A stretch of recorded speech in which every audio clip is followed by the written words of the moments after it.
Air hostess बहू। लंबी, गोरी, सुंदर दिखने वाली आन्या को एयर होस्टेस बनने का शौक था। वो दिन हो या रात सिर्फ एयर होस्टेस बनने के सपने देखती, वैसे ही वीडियो देखती और वैसे ही बोला करती थी। एक बार उसे देखने लड़के वाले आते हैं। आन्या बेटा आओ, मेहमान आ गए हैं। आन्या बाहर आती है। वो एयर होस्टेस की ड्रेस पहनी होती है। आन्या मेहमानों से बिल्कुल एयर होस्टेस की तरह बात करती है। आप सभी लोगों का हमारे शर्मा हाउस में स्वागत है। उम्मीद है आप लोगों को हमारे घर की मेहमान नवाजी के साथ ही मैं काफी पसंद आऊंगी। आप लोगों से निवेदन है कि अगले आदेश तक अपनी सीट की बेल्ट बांध ले, हम जल्द ही उड़ने वाले हैं। होने वाली सास बोल पड़ती है। उड़ने वाले हैं?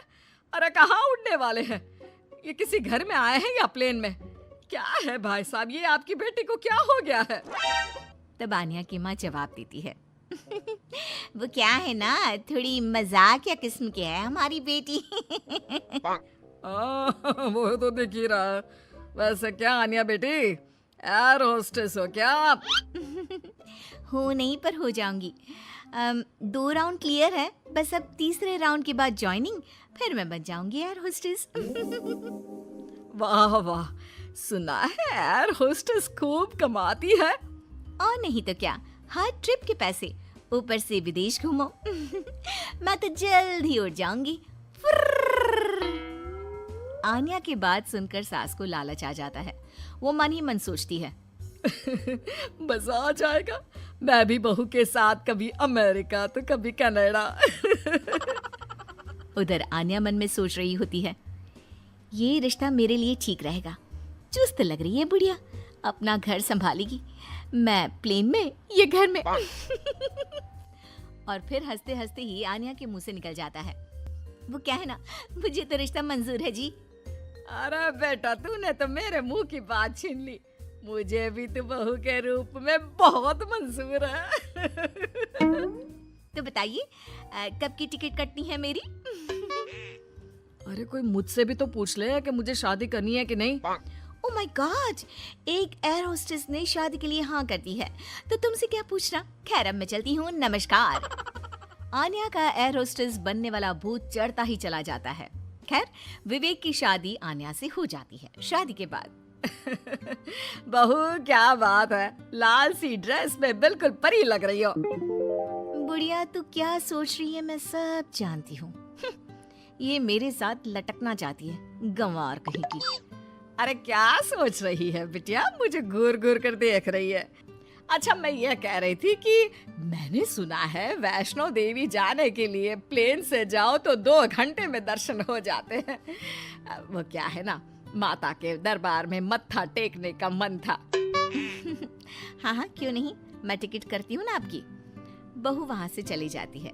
रात को खाने के टेबल पर सभी से निवेदन है कि खाने का सामान परोस दिया गया है, जल्दी जलपान कर ले। सहयोग के लिए शुक्रिया।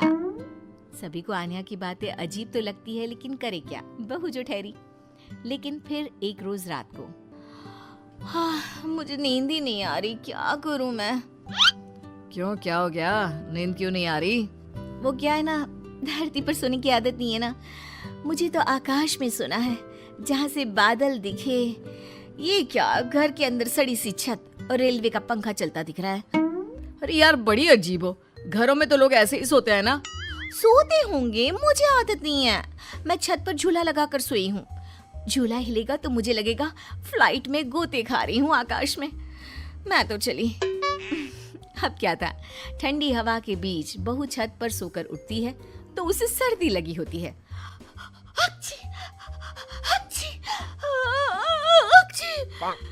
अरे क्या हो गया बहू, तू तो बोल रही थी मुझे जम्मू लेकर जाएगी, तू तो पहले से ही बीमार होकर बैठ गई।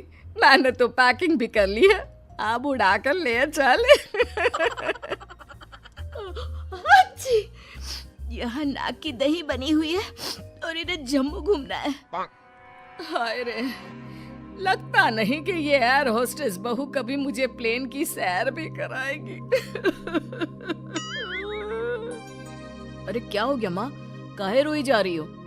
बेटा मैंने सोचा था कि बहू उड़न खटोले में लेकर मुझे घूमेगी, लेकिन इसके नखरे झेलते झेलते मैं तो थक गई हूँ। तभी बहू आ जाती है। हक्ची! आप लोग खड़े क्यों हो? मुझे खड़े हुए लोग देखने की आदत नहीं है। कृपया अपनी अपनी सीट पर बैठ जाए और खिड़की से बाहर देखें, साथ ही सीट बेल्ट बांध ले। देखो आन्या, ये एयर होस्टेस वाली जॉब बाहर तक ठीक है, लेकिन तुम ये घर पर जो अजीब सा व्यवहार करती हो ना, ये मुझे बिल्कुल भी पसंद नहीं है। तुम क्या समझो मेरी नौकरी की कद्र? ठेले में बैठ बैठ कर बस ठेले हो गया हूँ। मैं एयर होस्टेस हूँ। पता है हवाई टिकट कितने की आती है? लोग एक बार बैठने के लिए मरते हैं, मैं तो रोज 2 बार घूमती हूँ।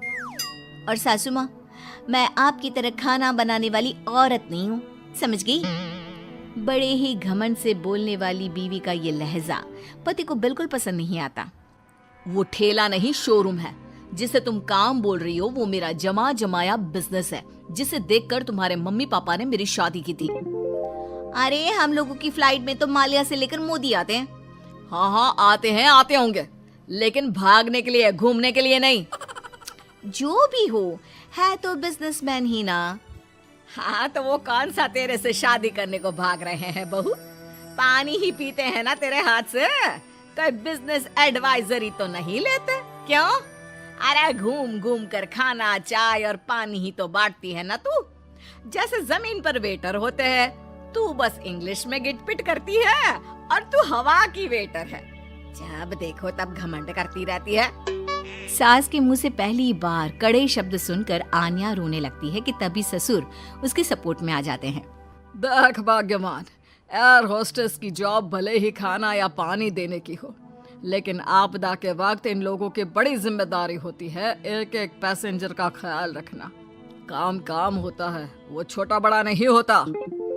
आन्या को ससुर की बात से थोड़ा सहारा मिलता है, लेकिन तभी पति, माना पापा वो काम है, लेकिन काम को अपने सर पर चढ़ा लेना कहाँ तक सही है? मैं बिजनेसमैन हूँ, घर का सामान बेचता हूँ, तो इसका मतलब ये नहीं कि घर को ही बेच दूंगा। माँ घर पर रहती है, खाना बनाती है, तो इसका मतलब ये नहीं कि लोगों के घर जाकर खाना बनाएगी या फिर घर को होटल बना देगी। पापा, काम को घर के बाहर तक ही रखना सही है। मुझे माफ कर दो, मैं आज के बाद कभी भी अपने जॉब को घर के बीच नहीं लाऊंगी। मैं समझ गई जैसे दूसरी नौकरी है वैसे ही एयर होस्टेस की जॉब भी है। मैं इस नौकरी के चक्कर में ज्यादा ही पागल हो गई थी। मैं वादा करती हूँ, मैं या तो ये नौकरी नहीं करूंगी या फिर अपनी हद में ही रहूंगी। पति, एटीएम तो आप लोगों ने बहुत सारे देखे होंगे, पर क्या कभी कोई चलता फिरता एटीएम देखा है? अरे अरे चौंके मत, मैं बात कर रही हूँ अमित दुबे की। यही तो है हमारे चलते फिरते एटीएम। दुबे परिवार ग्वालियर शहर में रहता है। घर में अमित के अलावा उसकी पत्नी सरिता और अमित के माँ बाप रहते हैं। अरे अमित बेटा, आज वो रोशनी के बेटे के पहले जन्मदिन में जाना है, तो सोच रही हूँ उसे तोहफे में 100 रुपए दे दूं, जरा देना तो। अरे माँ, 100 रुपए में क्या होगा? बच्चे का पहला जन्मदिन है, 501 दो, 501, या फिर 1001 ही दे दो ना आप तो। अरे नहीं नहीं बेटा, 501 ही सही रहेगा। माँ तुम टेंशन मत लिया करो, कमा रहा हूं ना मैं। भगवान की दया से हमारी दुकान काफी बढ़िया चल रही है, इसलिए तुम पैसों की टेंशन मत लिया करो। पर थोड़ी सेविंग्स भी जरूरी है ना? अरे सरिता, आज खर्चा नहीं करेंगे तो क्या मरने के बाद करेंगे? अरे किसी बात की कभी कंजूसी नहीं करनी चाहिए। कंजूसी और बचत में फर्क होता है जी। चलिए मुझे 5,000 रुपये दीजिए, एक काम है मुझे। अरे अभी क्या काम याद आ गया एकदम से? मुझे बता तो, मैं कर दूंगा काम, तुम क्यों तकलीफ लेती हो? अमित घर से दुकान चला जाता है और रात को वो अपने दोस्तों के साथ पार्टी करने एक बड़े से होटल में जाता है। अरे आज तो मजा आ गया, क्या लाजवाब खाना था। अरे पर खर्चा भी बहुत ज्यादा हो गया। अरे भाई, तू खर्चे की टेंशन क्यों ले रहा है? आज सारा बिल मैं दूंगा, मेरी तरफ से पार्टी। अरे अरे पर अमित। वेटर, जरा बिल तो लगा देना। वेटर बिल लेकर आता है और टिप की डिमांड करता है और अमित सबके सामने दिखावे में उसे 500 रुपये टिप दे देता है। ये रखो तुम्हारी टिप। और ऐसे तो क्या है, आते जाते रहते हैं यार, एंजॉय लाइफ। पार्टी के बाद अमित घर आता है और सरिता उससे कहती है, आप पूरी दुनिया में पैसे बांटते फिरते हैं, लेकिन जब मैं मांगती हूँ तो आप कुछ ना कुछ बहाना बना देते हैं। आखिर मेरी भी कुछ ज़रूरतें होती है ना। अरे सरिता, ये कैसी बात कर रही हो तुम? पत्नी हो तुम मेरी, जो मेरा है वो सब तुम्हारा ही तो है। तुम बताओ किस चीज़ की कमी है हमारे घर में? और तुम कौन सा कहीं अकेली जाती हो? मैं तो हमेशा रहता हूँ तुम्हारे साथ। तुम्हारा चलता फिरता एटीएम। सरिता को मन ही मन में ये बात खटकती है कि अमित उसका ख्याल अच्छे तरीके से नहीं रखता है, बस दुनिया के सामने अपनी शान दिखाता फिरता है। अगले दिन अमित के पिताजी उससे कहते हैं, अमित बेटा, वो गणपति उत्सव में चंदा देना है। 501 रुपए दे दिए हैं, चलेगा ना? अरे पिताजी, आप मेरी बदनामी करवाएंगे क्या? अरे इतने बड़े आयोजन में सिर्फ 501? क्या इज्जत रह जाएगी मेरी कॉलोनी में? लोग क्या सोच रहे होंगे? अभी जाते जाते 5,000 रुपये और दे देता हूँ उन लोगों को। हाँ, अच्छा ठीक है बेटा, जैसा तुम ठीक समझो। सरिता, मैं नई कार लेने का सोच रहा हूँ। एक पार्टी का पेमेंट आया है तो उससे कार ले लेते हैं। अरे पर हमारी कार को अभी 2 साल भी नहीं हुए और वापस नहीं। मैं इतने दिनों से स्कूटी मांग रही हूँ, वो अभी तक नहीं दिलाई, और नई कार लेनी है। अरे सरिता, स्कूटी चला के कहाँ जाओगी? इतनी धूप और धूल रहती है बाहर शहर में। सरिता अमित की बातें सुनकर फिर से नाराज हो जाती है और ये सिलसिला कई दिनों तक यूं ही चलता रहता है। एक दिन अचानक अमित की दुकान में आग लग जाती है और अमित टेंशन में घर आकर सबको ये बात बताता है। अरे बेटा, कैसे हुआ ये सब? कितना नुकसान हुआ बेटा? पता नहीं माँ, कैसे हुआ ये सब, लेकिन पूरी दुकान जल के राख हो गई है। पता नहीं क्या होगा अब। अरे टेंशन मत लो अमित बेटा, सब ठीक हो जाएगा। अरे टेंशन कैसे ना लूं पिताजी? दुकान में 2 लाख कैश रखा हुआ था, वो भी जल गया है। और कल वो कैश बैंक में डालना था, अब तो चेक बाउंस हो जाएगा। अरे बेटा, बैंक में कुछ पैसे बचे होंगे ना, वो काम आ जाएंगे अभी। अरे नहीं ना माँ, बैंक में मुश्किल से 10-15 हज़ार होंगे। सारा पैसा अभी कार की बुकिंग में दे दिया था, अब कहाँ से लाऊं एक दिन में 2 लाख रुपए?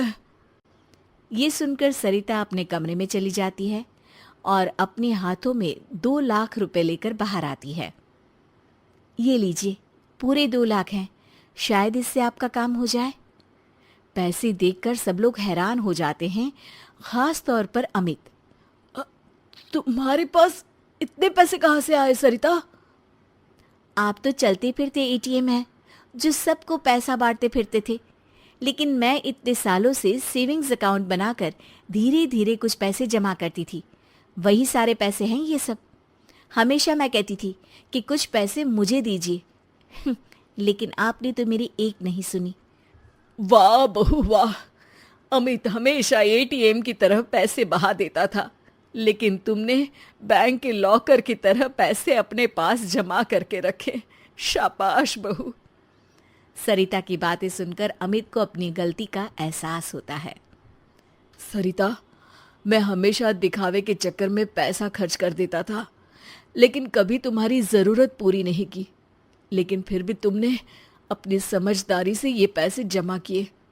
आज ये पैसे नहीं होते तो पुलिस मुझे जेल में डाल देती। अब से मैं अपने पैसे एटीएम बन के बांटूंगा नहीं, बल्कि सरिता के सेविंग्स अकाउंट में जमा करूंगा।